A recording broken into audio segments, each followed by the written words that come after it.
I've been calling in to my life people who are consistent.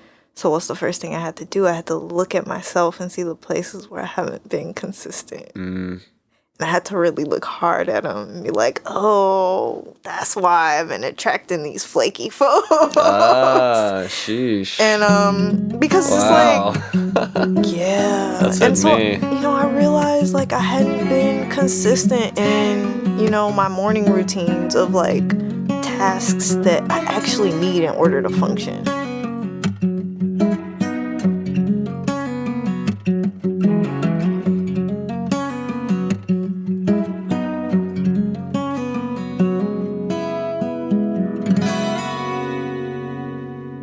Let's take a moment to come back to ourselves,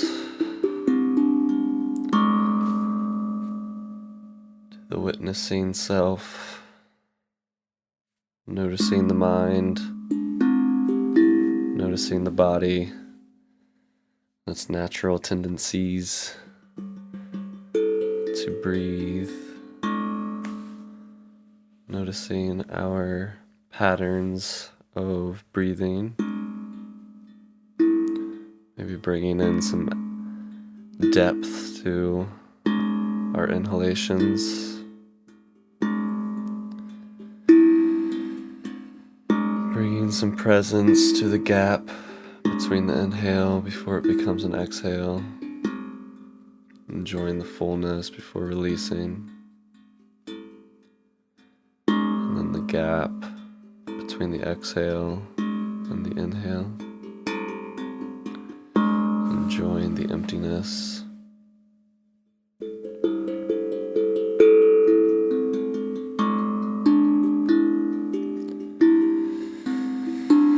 Just coming back to the self, to the body, to the mind, to the witnessing, to bring in some grounding to our moments, to the present moment, to the rest of our day.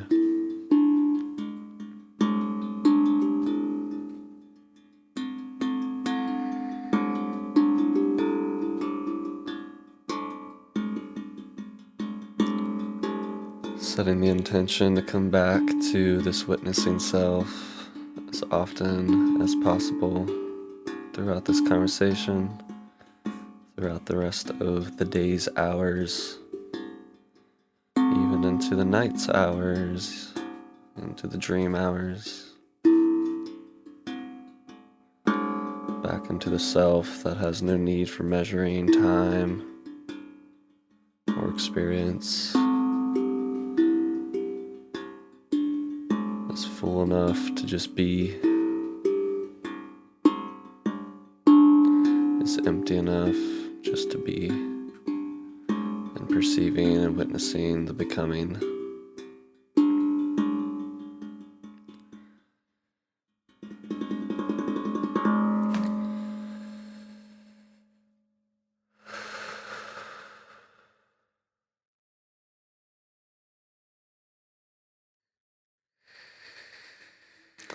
Selena, thanks for being here. We've had a lovely week together.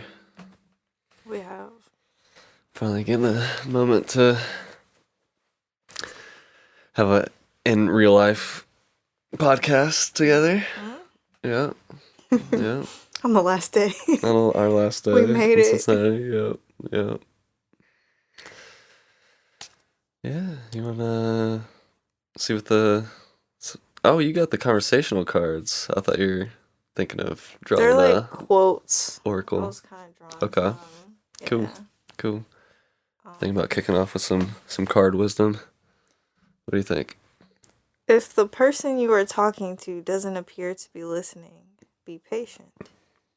It may simply be that he has a small piece of fluff in his ear. It's from Winnie the Pooh. I was gonna say Winnie the Pooh. Well, that's interesting. That immediately brings up some thoughts. What do you think the fluff is analogy for? It could be a stray thought. Yeah. A distraction. So it's something I was thinking about.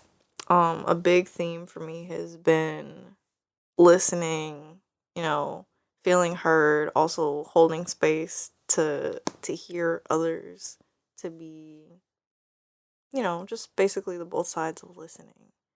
And I had noticed that I was attracting a lot of situations where I felt like I was a good listener in the connection, but the other person wasn't listening, you know, or like they would get agitated or something as soon as I started talking and their eyes would dart. And I just thought it was interesting that the theme kept recurring.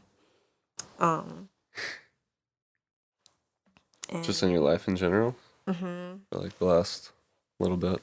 yeah, it was actually connected to Leos. So I Oh, noticed yeah. this was like particularly happening in connections with Leos where there was some kind of disconnect. Where I just felt like I wasn't heard in those connections. And so it's been on my mind a lot, and I set an intention to explore it a bit more deeply. But it started off with a connection where I just was like, you know, kind of ready to walk away because I felt like like this isn't very balanced. Yeah. Enough's But enough. I ended up talking to my dad, and he encouraged me to kind of stick with the connection and gave me a perspective that, you know, just I hadn't seen or considered. And that sometimes people really just have a lot to get off their chest. And so, you know, I hung in there a little longer to see where it would take me, and ended up connecting more deeply with this person. It's like I still feel like they talk more than me, but we ended up hanging out, and I realized that um, I felt like I was getting benefit from being in their aura. It felt healing, and I started to feel heard, even though I wasn't talking that much. So realizing, you know, there's some energetic stuff going on, but also this person started listening better after I listened to the bulk of, you know, everything they had to say. Mm-hmm. And that was kind of what my dad was encouraging me. It was like, well, maybe it's just a lot of stuff is backed up, you know? Yeah. And so I'm glad I didn't just kind of like walk away from that connection, because it's starting to bear fruit in a way. What do you mean by being in their aura? Why did you choose that way of phrasing it? You mean like literally just being in their presence, or like something Yeah, I about their noticed literal that I energy body? felt almost like energized in a way being around them. Um, and most of this connection had just been like over the phone. So um, I realized the dynamic started to change in person. Yeah. But, you know, Gotcha. it's like I try not to look at connections as transactional and stuff. But I mean, there's transaction to connections, but I just realized like I had started feeling depleted. I was like, I should probably remove myself from this Yeah. situation. Yeah, it's like transactional. I mean, there's a way of putting it. It kind of has a cold capitalist feel to it, but you know, I mean, it's really just like, how do we feel? Yeah. You know, from interacting with certain people, and to what degree? You know, it's like that's the other things. You know, like being intentional, being conscious about like what are you creating with a person? Like, you're creating a project, a song, you building a structure. Like, you know, what is the project? What is, you know, building connection is always kind of the foundation, but like that's so ambiguous. It's like, but specifically, what are we building? You know, what are we creating? Like, what Yeah. kind of moments are we creating? Mm-hmm. What kind of support are we creating? You know, and like that's where you find out people's capacity. You know, because some people don't want to think that deeply about every moment and every connection. Neither do I. It's not like I'm like Yeah. calculating every friendship. It's like, oh, this is the person that I do this with. But I mean, you know, that just kind of organically happens. That's the chemistry of it, you know? Right. Like you have certain chemistry with certain people to do different things, you know? Yeah. So finding that out. And like, it's just dependent on the day. Like we were talking with my parents earlier today about like introversion, extroversion. I was saying like it's just on a given day. Like sometimes I get energized by socializing. Sometimes it's a balance thing at that point. If I Right. only am trying to energize myself by socializing, that's not my pattern. Like I need both in a Yeah. given moment, So similar to dynamics between two people, it's like we have our own sine waves, Yeah. much more complex than sine waves, but we have our own vibes. It's like they're gonna like have constructive and destructive Yeah. interference based on like where we're at in our pattern, So being able to like jive with that and yeah. I think it's really just about holding space for our own truth, like it being honest in the moment when that's coming up. Like what are we actually feeling? What's the impetus to act or to not, and where's that coming from? Or not even where is it coming from? It's coming from yourself. It's just like whether or not we're gonna trust it. Right. And Yeah. I found myself checking in a lot more about how I feel like in the moment when I'm talking to somebody. And I think in the past there used to be a lot of anxiety that distracted me from checking in with myself. And it's like I'm asking myself in connections. It's like, does this feel fulfilling? If so, why? If not, why? Just asking myself more questions. Yeah. The other side of that is that it's not always going to feel fulfilling. Like there's part of connections that are work. Like there's the friction of like smoothing out our tensions that we have with people, like triggers, and working through that. Surrounding ourselves with people that we trust to do that work with. Right. That's kind of the key. And I think that whether it's fulfilling isn't the only question. It's also like you said, like what's the intention behind it? Yeah. Not necessarily just is it fulfilling me, but is it fulfilling a purpose? Yeah. Is it worth the dissonance when the dissonance occurs? Because it's going to, And it's like asking yourself, what capacity do you have for dissonance? Yeah. So true. What's your capacity for dissonance? Like even musically, like do you find yourself like putting up with musical dissonance? Are you talking about like tritones and stuff? And stuff, yeah. I love tritones. There's this lady who does maybe you've heard of her, Ixie. She does YouTube videos where she's breaking down 9 Inch Nails songs, mostly other stuff too, but like dedicated to 9 Inch Nails, Trent Reznor's pieces. Mm-hmm. And she calls it the Trentone. Because he uses it so much in so many ways in his music, and I've always felt like particularly resonant with the soundscapes that Trent Reznor makes and works on. Yeah. So I think I have a great musical capacity for dissonance. Yeah. I think so. But yeah, back to connections. And how does that translate to connections?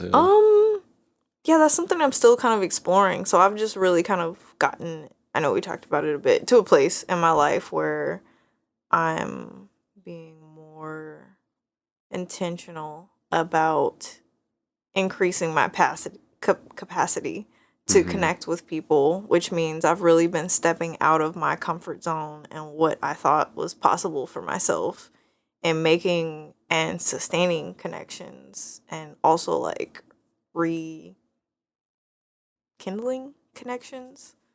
So yes, that question has been bouncing around in my head. Not really sure I have an answer yet, but increasing my capacity for connection, I'm also increasing my capacity for dissonance.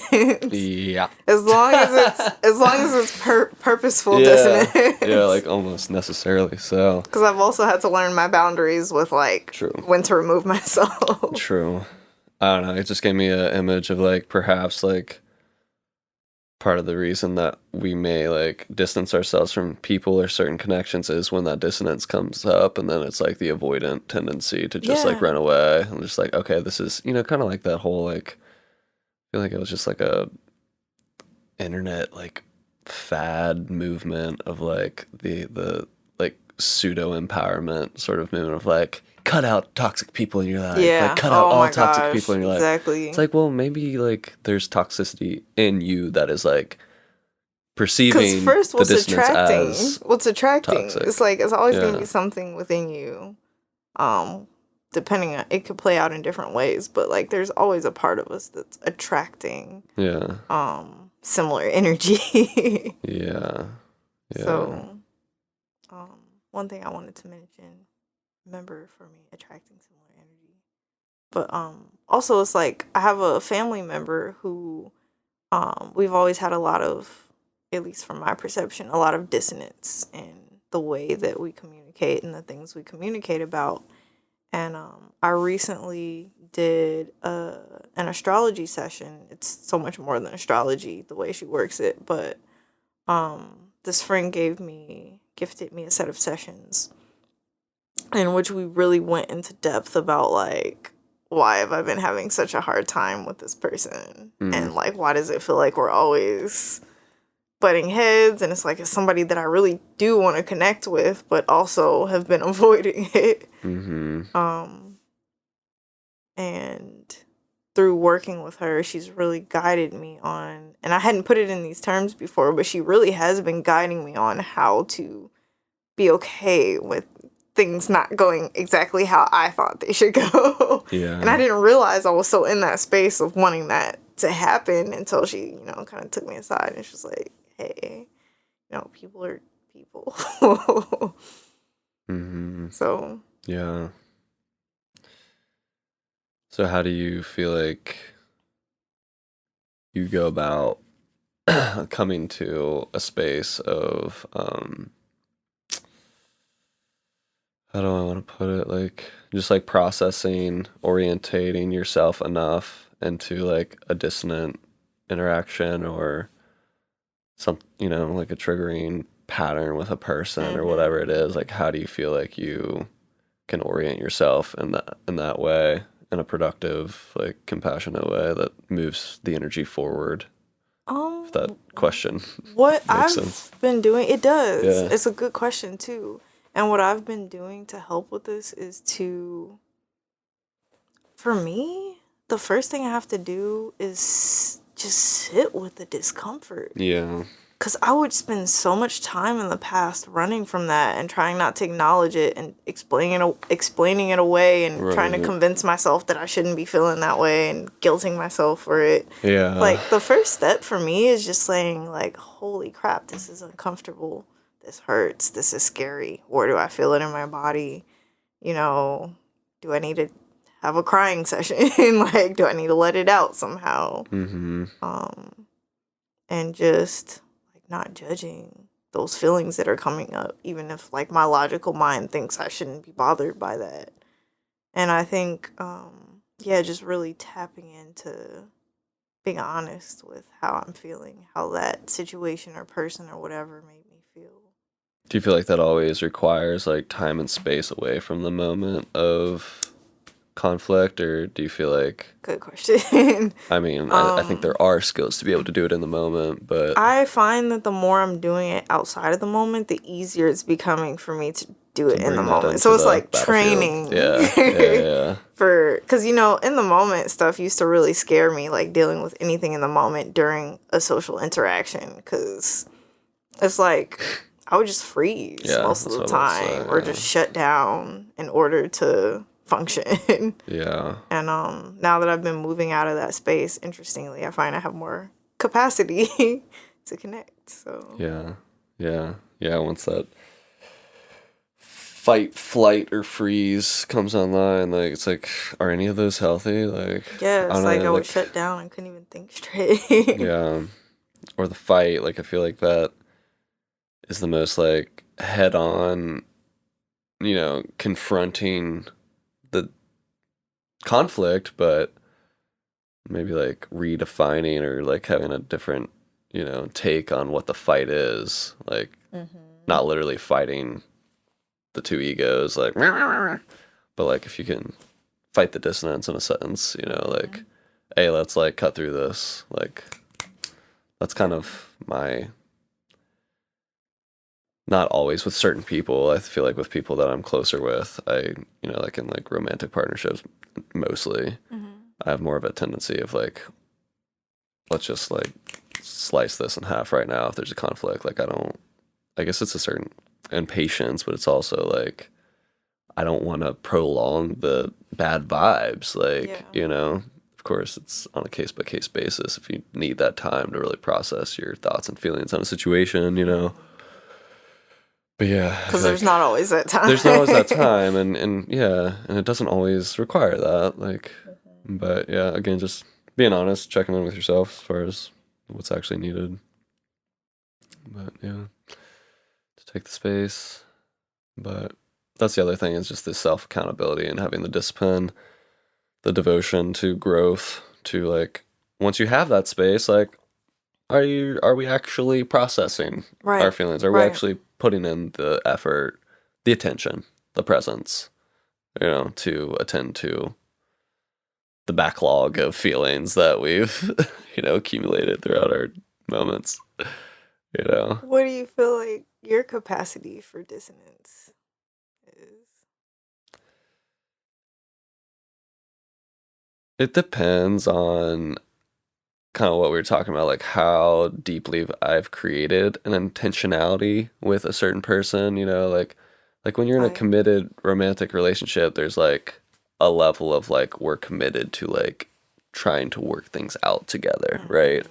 But friendships just don't often have that level of like spoken commitment. You know what I mean? Yeah. So it's like there's more of a tendency to just like fair weather friend sort of vibe. Like, I don't, the vibes are good, we're chilling, but as soon as they get off, like, it's like, which is the tendency. I think that's the default programming. But like, I'm thankful that I do have friends like you and Lucas and like, a good handful of people in my life that like are much more intentional about like, hey, you said that thing or whatever, like, I didn't love that, like, just work it out, like, just, like, in a way that's not, like, attacking, like, Lucas is a really good example of that, like, I can't think of a specific example, but you know what I mean, like, just, he practices that, and that's been really influential. I really admire me. that in people, me too. and I think that's something that, So valuable. like, until fairly recently in my life, I did not have that skill set.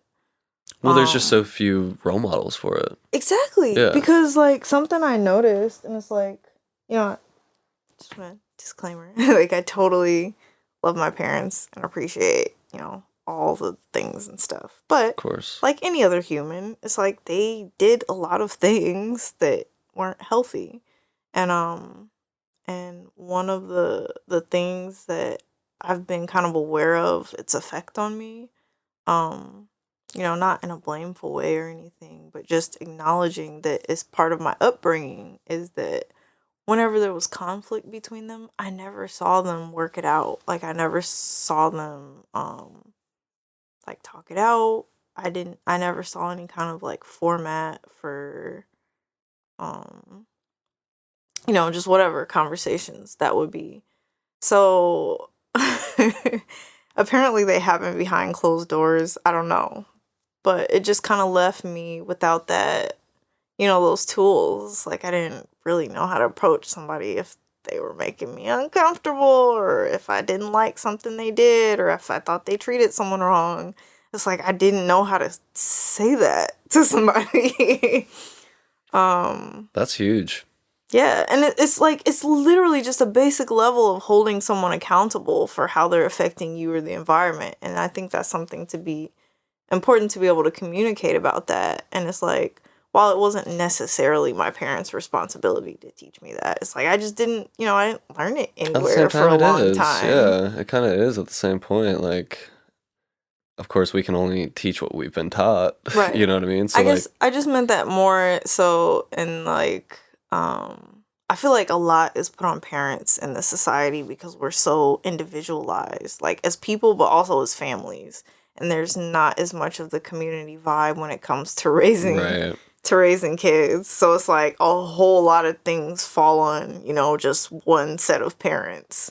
And I think that's absolutely ridiculous and overwhelming. Like, yeah. No, I mean, we've had this conversation between the two of us that, yeah, we definitely are on the same page as far as that.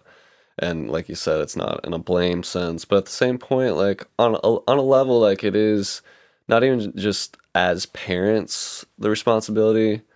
And responsibility is a weird word, I just think about it as like the ability to respond. So I guess they literally don't have the ability to respond in that way if they haven't had that like example set in their life. You know what I mean? Yeah. But I guess my thought train right now is like, I'll put it this way, like when you're a kid and you hear your parents literally like fighting, having a conflict and voices get raised or not, but there's clearly a conflict, like it's your problem now too. If you bear witness to it, if you're a bystander to that.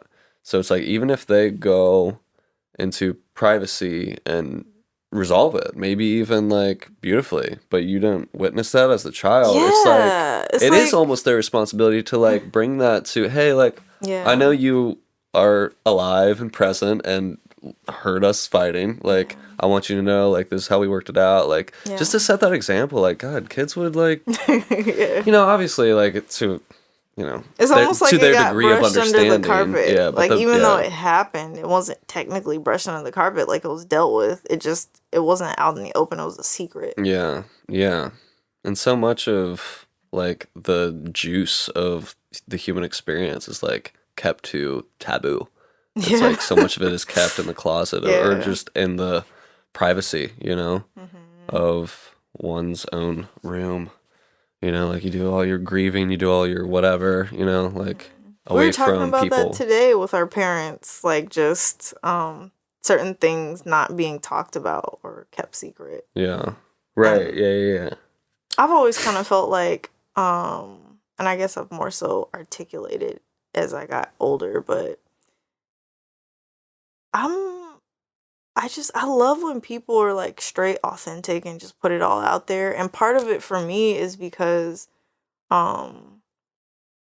like I just don't understand a lot of social things. Like I wasn't around a whole lot of people, especially my age group. While I was growing up, I was really kind of secluded, hermit, isolated. Mm-hmm. And so it's just like a lot of the stuff people do, I don't get. And I like when things are explained or like talked out and you see the process of it and not just the end result. 'Cause like so many human things are mysterious to me when it comes to connection. Yeah. Yeah, I see you on that. Yeah, it's weird out here.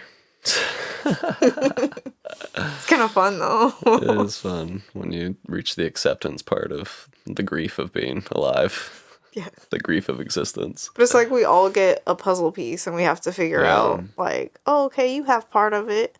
Well, let me see what I can contribute. And that's our responsibility. Like we have the ability to respond to our context, our circumstance, our environment, our communities. We have the ability to like share that and like be honest about that. It's our responsibility to like share our stories and like be active participants in what's happening here. I just think that so much of the programming is to like just survive, like just stay comfortable enough, like just make it through the day, like and it's like there's just not enough, or there is, I mean a lot of it's shifting, like the shift is like reprioritizing, like how are we actually feeling? How are we actually doing? What are we actually creating? Yeah. Not just as individuals, like as a species. What are we creating on this planet? Like, we should talk about that. Like, that would be helpful. Be wise. I really like something you said in there, though. Like, I think you said it's our responsibility to share our stories. Like, that really hit me hearing that just now. Because,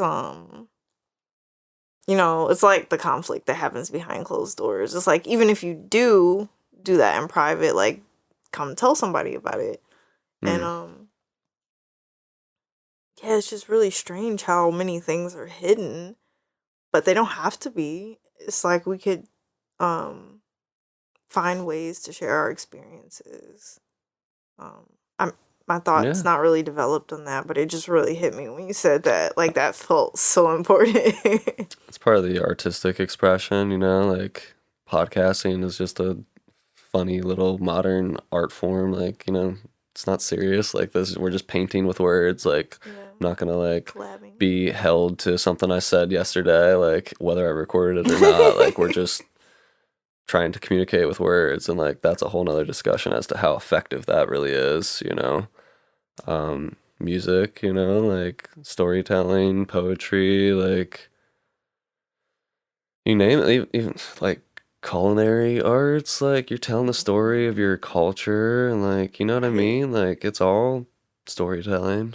But then like literally just like we were talking about, like just talking with our parents, like, what's your story? Like, where do we come from? Like, I don't want to be left like with a question mark. Yeah. And it helps us move forward as a species because we're not always like repeating the same lessons, because we can pass them down. Being an active participant in evolution. Right. In that sense. Yeah. Yeah. And it's hard. It's hard to like, I guess we're circling around like talking to our parents about like difficult things to talk about. Like, it's, you know, it's not easy. It's just like what's the format, you know, like, hey, like, you know, whatever. It's a random like get together. Hey, like, what's your biggest trauma? And how did you deal with like, it? Yeah, I don't know. I don't know. It's always hard to ask people to be vulnerable, but I find it specifically really difficult to ask my parents to be vulnerable. Or my family in general. Yeah. Friends, that's like, I mean, my close friends, that's kind of just what we do. Like, not all the time, but you know what I mean? Like, it's much more comfortable. Because I feel like we find a solace. Like, we find, like, that... Because it's taboo in the family unit a lot of times to talk about your feelings and to get vulnerable and stuff. Like, obviously, I'm speaking generally, and I'm not trying to... I think part of that, too, is because maybe people feel like so much is at stake. Because it's like, these are the people that are always supposed to have your back. So there's kind of the trauma, the feared trauma of, you know, saying the wrong thing and then like being outcast from the family or something. And I wonder if that's part of what's kind of in that holding back. Yeah. Like afraid to topple the house of cards. Yeah, that's kind of what I was thinking. Yeah. Right. And just like the facade that like everything's okay and that we got everything like cool and like, yeah, it's wild. And just grief in general. Like, I've been thinking a lot about like the process of grief, like the 5 stages and stuff. And like, I was having a conversation with Kara the other week that was sort of difficult, and sort of, you know, I had some private space after the conversation. And I was just like, I feel like I went on this mental trip of within a half hour, like going through all of the stages of grief, like just in one sitting. And it was just like, at first it was like, you know, or maybe I started in the denial, and then it was like, there was a bargaining like moment of me, like my mind just kind of trying to catch, you know, this like grasping at something. I was like, no, that's clearly not, you know. And then like, what are they? So it's denial, bargaining. I don't remember, but I knew of them at one point. Denial, bargaining, anger. And then I definitely had some of that. And then I was just like, okay, that burnt out. And then depression. And then I was probably in that in like 20 of the 30 minutes. And it was just this like microcosm of, I feel like, my pattern of grief. Yeah. And then I realized how easy it is for me to like stay stuck in that. Yeah. And how like the lines are blurred between depression and acceptance sometimes for me. I was talking to Kara about that afterwards, and she was like, yeah, it's like, you know, acceptance and giving up can look similar, but they sure feel different. And like the acceptance really is like the release. Like the acceptance is emotional. It's a visceral process. Whereas like the depression is like the resistance to that final stage. It's the Oh, not wanting to wow. let it Yeah. go. Yeah. Because then you have to feel it. Feeling's hard. We tell ourselves, but it's actually not that hard. It's hard to be seen feeling for me. Right. Yeah. Yeah. Especially, I think it's important to, of course, and I think we do this naturally, is to consider who we are around when we're reaching that level of vulnerability, because sometimes it's more Right. constructive to do it alone than with certain people. Yeah. But also realizing that, like, it is a process that needs to happen in community part of the time, in connection. I mean, community connection. Mm-hmm. Because, like, we aren't meant to handle everything by ourselves. And it can be hard to forget or to remember that sometimes. And especially the programming, you know, just the individualist, capitalist programming. yeah. And I think it's so important to remind ourselves and to remind our loved ones that we're not alone and they're not alone. And keep reminding folks that, like, you know, you're not a burden. And I like to tell people, even if I can't be there for them in that moment, I like to remind them that they're not a burden. You know, it's just like my capacity is different at different times. And that doesn't mean, you know, if I can't, that doesn't mean I'm mad at them or don't like them or whatever. Because, you know, people get really sensitive. Yeah. At those times especially. So, like, I like to just over communicate, reiterate. Because people need to be reminded.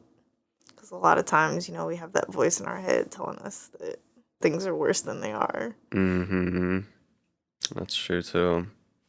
Just like just the resistance to feeling your feelings. Like that's one of those voices telling us that things are worse than they are. It's like, yeah, dude, sadness isn't death. Like, yeah, and it doesn't mean that something's wrong with you.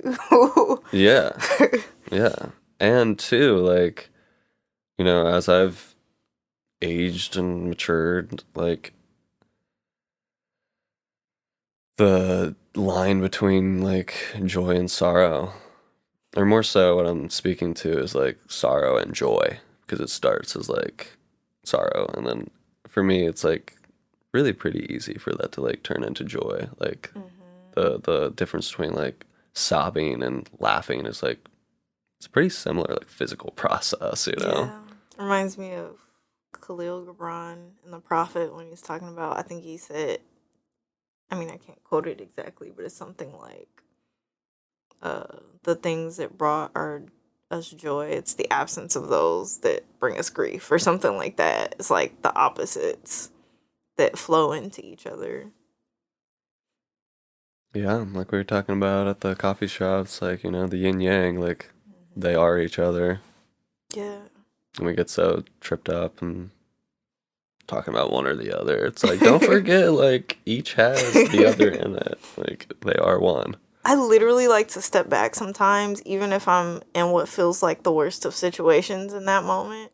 I like to step back and say, hey, I'm experiencing life. This is dope. Like, I feel really shitty right now, but this is a life experience, and this is what I came here to get, and I'm doing it, so I'm winning. But, you know, just like little moments like that, I can cheer myself up.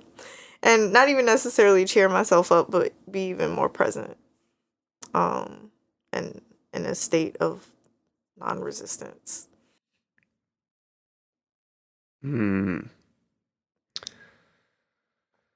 Non-resistance. That's part of the programming, right? It's like this idea that, like, if you can resist, that's strength. Yeah. You know? Yeah. Yeah. And, like, it is to a degree, but strength for what? To what end? Yeah, it's like the strength of being able to stubbornly hold back growth. Yeah. I don't know. It's like being able to hold your bladder when you have to pee or something. No, it's like, this. Do you really need to do that? Yeah. Like, Is that something to be celebrated? Like, what are we serving there, you know? Like, if there's a toilet there, then use it. Yeah. Yeah, maybe we're serving the, not peeing on the public transit. Okay, all right. That was a good use. That was a good use of your strength. Respect.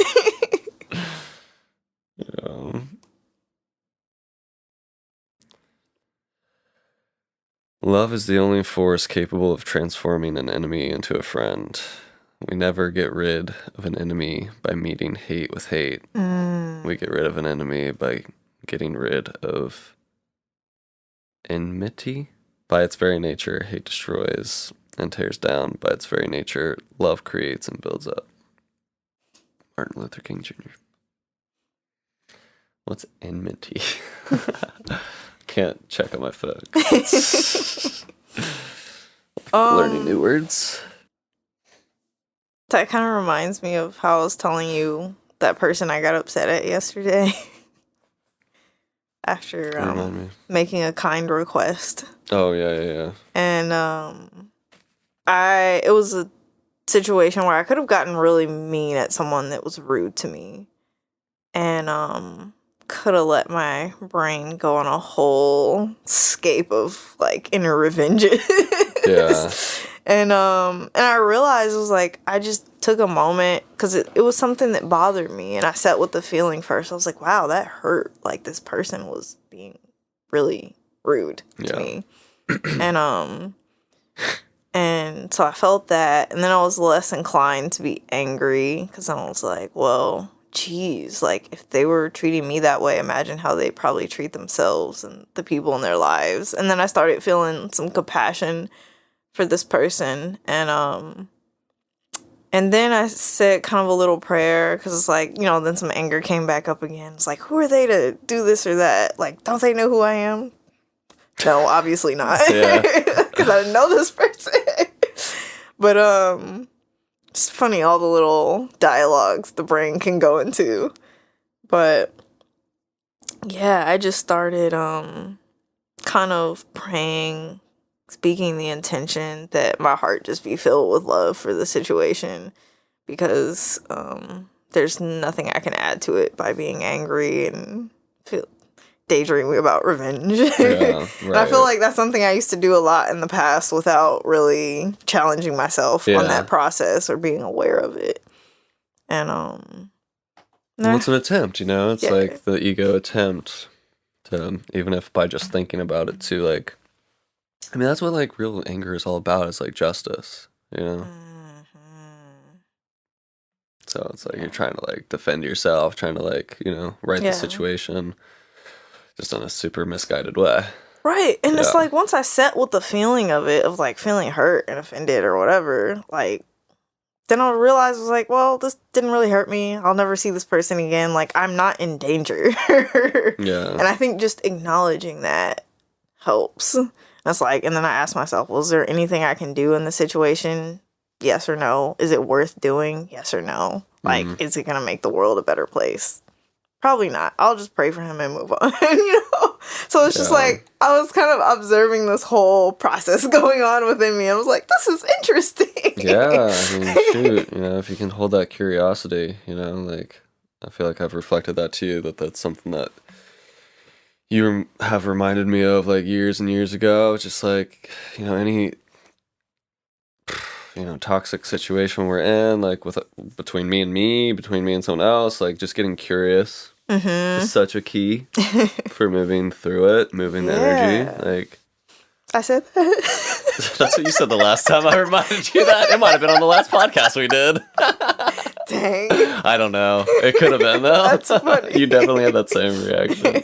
Yeah, you said that. Yep. And it stuck with me because it's super wise, like curiosity. And you were even saying something to that effect the other day in the car. You were saying, like, if you don't lose any one thing throughout your life, like, oh yeah, my like childlike wonder and curiosity. Yeah, go hand in hand, right? Yeah. That's super potent. As a bridge to compassion, self-compassion or outer self-compassion, right. The other. I definitely found I had to work to be compassionate with myself. And that's when I Oh, started yeah. feeling like genuinely compassionate towards others. I mean, for me, I'll be honest, like, I feel like I've reached, really deep meditative and or psychedelic moments of like deep spiritual compassion for, the self, including all sentient beings and stuff like that. So even though like in the you know, in the zoomed in frames of like a conflict, I may forget that momentarily and like have a victim story with a person or a, whatever, some feeling wronged and stuff. But like as soon as I take a breath, I'm like, yeah, like I have compassion for them. That doesn't mean I want to spend time with them.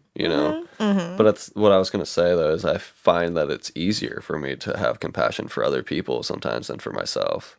Like, of course I include myself in that, spiritual, like high vision, compassion. Obviously that's part of my ego is a part of the self. But when I'm in my ego, not in the meditative moment necessarily, like my thoughts are more so programmed to not be super compassionate towards myself. Right. Yeah. And, in some ways it is, in some ways it isn't. Like there's healthy or there's unhealthy layers of compassion. Like if I'm being too easy on myself type of stuff. You know what I mean? Like I get a lot of feedback from close friends that I'm like too hard on myself and stuff. And I always resist that. I think I've also given you You've definitely some of that feedback. Almost everyone that's been like, that I've had more than a few.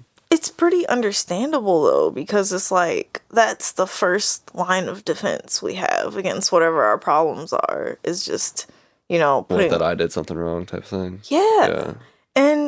And I guess something I've learned, and I think I tried to communicate it with you at one point, but I didn't feel like I could really articulate it, or maybe just, we weren't connecting on it.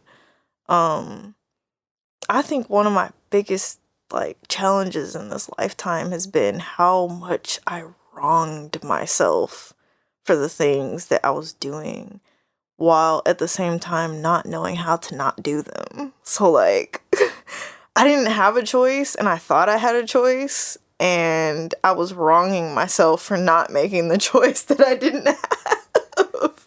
So it was like,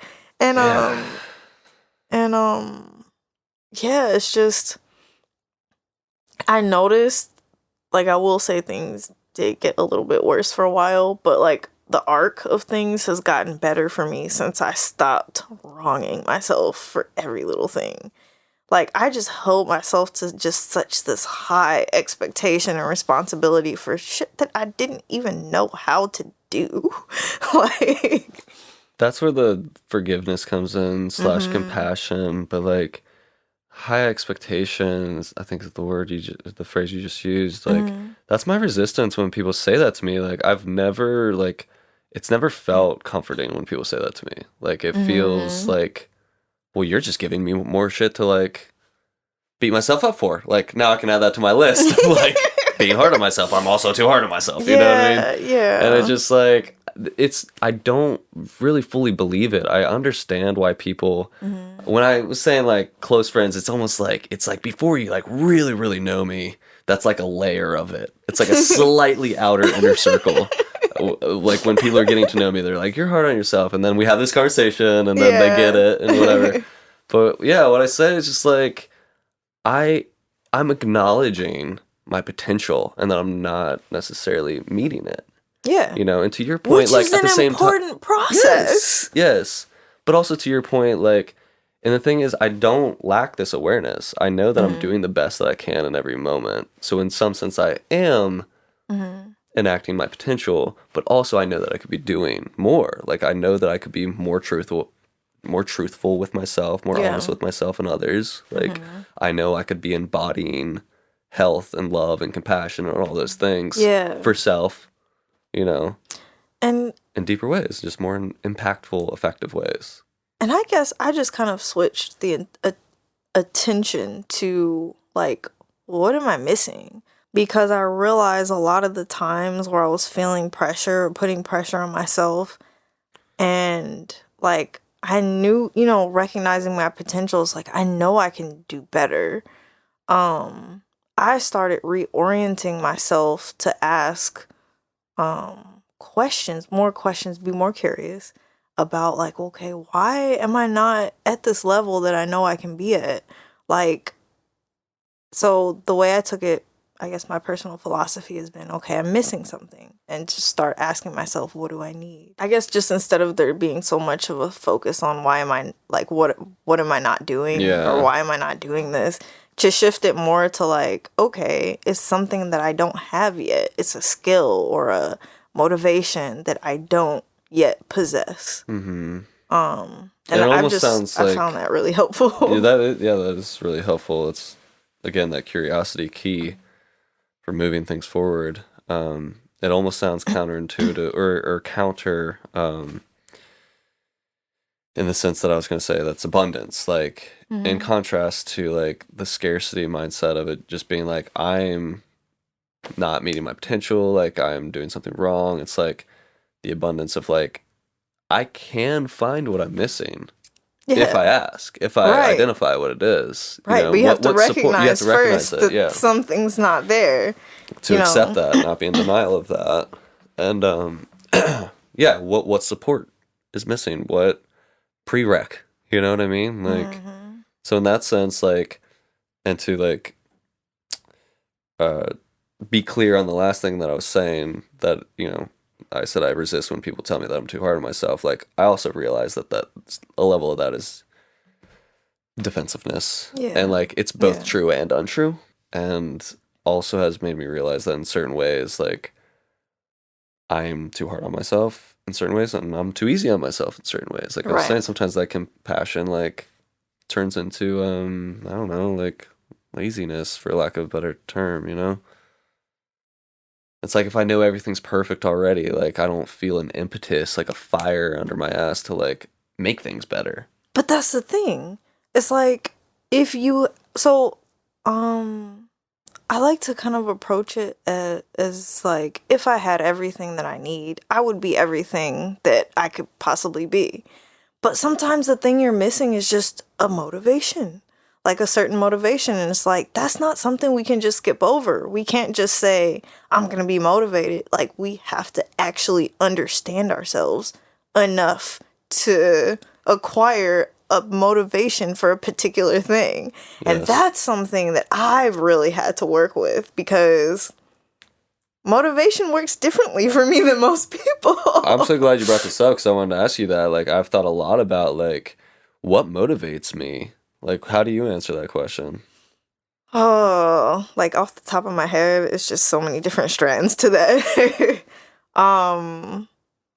One of the things, is this kind of in line with what we're talking about?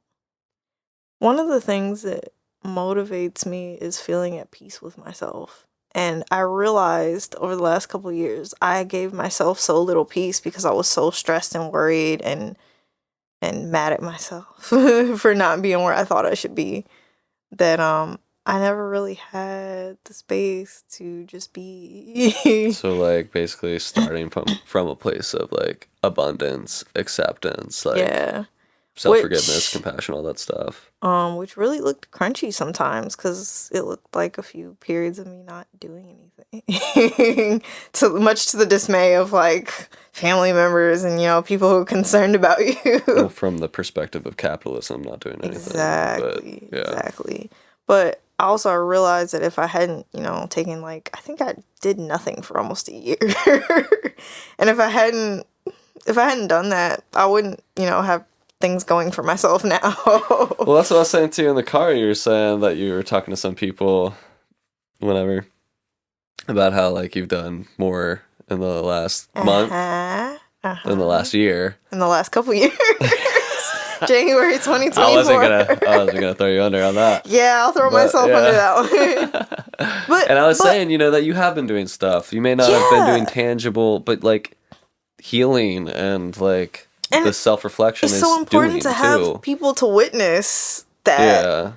To offer me perspective on that, because I was just was gonna say that you and a couple other people reminded me along the way. It's like, Selena, you've been working on so much stuff, like on healing so many things. I really got through some deep rooted crap over the last couple years that I had no idea was holding me so far back.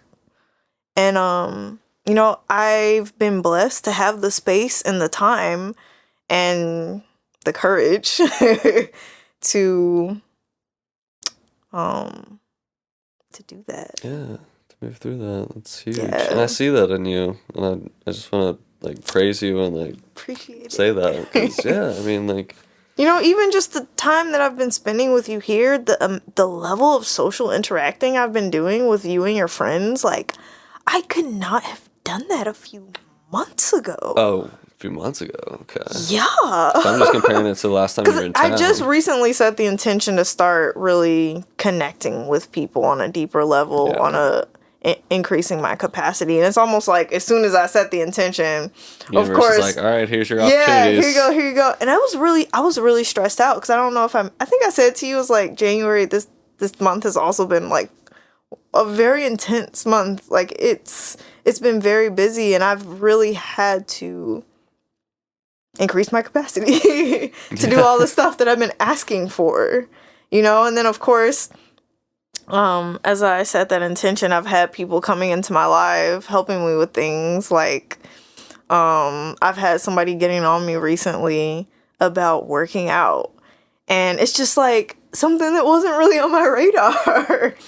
So that could be a motivation. But like literally somebody I barely even know who kept nudging me to work out. Yeah. And not just nudging me, but also like giving me information about, hey, doing leg day actually increases and boosts this, that, and the other. And I'm like, I didn't know the science of it. And now that I'm more aware of that, the universe has brought me that information. Yeah. I'm more motivated. That's what I was going to say. Do it. Yeah. that informs the motivation if you have more knowledge about a subject or why something, the why, right? Informing the why. And how to do it optimally. Yeah. So it's like all these little bits and pieces of things make a huge difference. Yeah. And say motivation. I love how that kind of came back around. Definitely, yeah. It's by the grace. Yeah. Yeah, I love that. It's just funny how when you set that intention, like not only does the universe like show you those opportunities, but also like your cast, your team finds their way to you, like your support system comes out of the woodwork, because like why would it have come earlier if you weren't on that quest? You know what I mean? And that team shifts if it does, which it probably will. You know what I mean? Like, but and also part of it has been like, part of my intention wasn't just me telling the universe like, hey, I want this and that. It was also like, okay, if you do this, I'll do that. Let's work together. It's a collaboration. It's a relationship. Sometimes people forget because, and the example I want to give is that I've been calling in to my life people who are consistent. So what's the first thing I had to do? I had to look at myself and see the places where I haven't been consistent. And I had to really look hard at them and be like, oh, that's why I've been attracting these flaky folks. Ah, sheesh. And because it's like, yeah. That's and so, me. I realized like I hadn't been consistent in, my morning routines of like tasks that I actually need in order to function. Things that I need to do every day in order to be, to feel good. And I was like, even if I just do one of these things every single day consistently, that's boosting my consistency points. And the universe sees my consistency points and it matches me with somebody else who has the same number of consistency points. Dang, that's so really it's like me. I knew as soon as I asked the universe for more consistent people, I was like, damn, I gotta be consistent. And even though I was already consistent in the ways that I wanted in other people, I wasn't consistent in other ways. And that's the funny way the universe has of like matching us with people.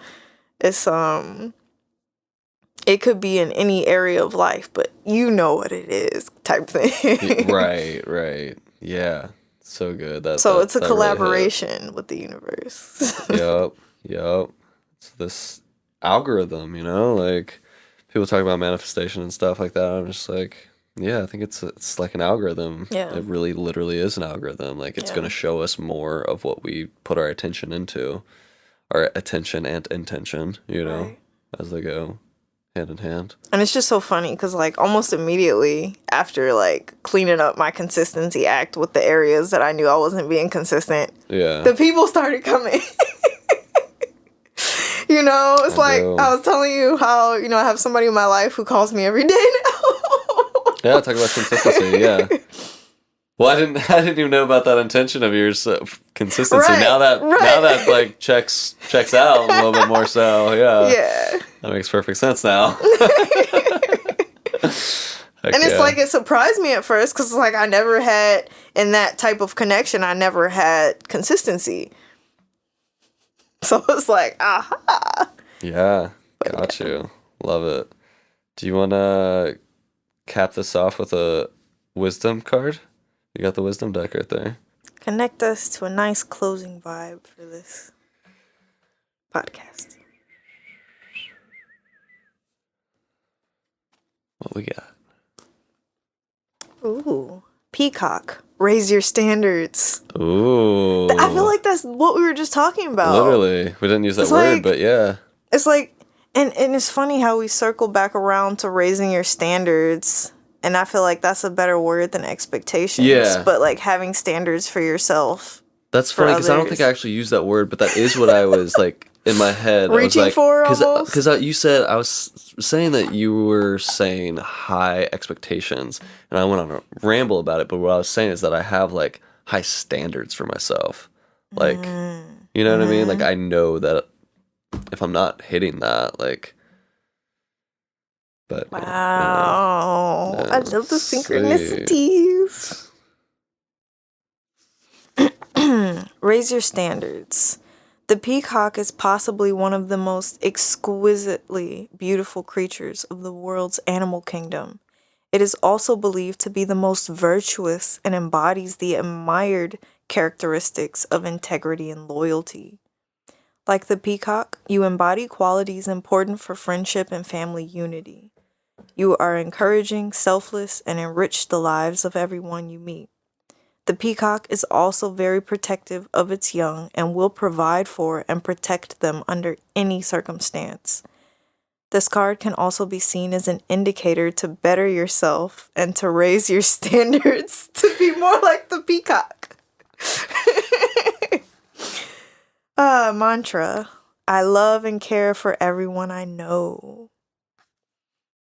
Including yourself. Yep.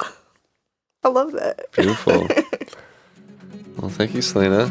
This was lovely. It was. Yeah. What a We beautiful, finally did an in-person podcast.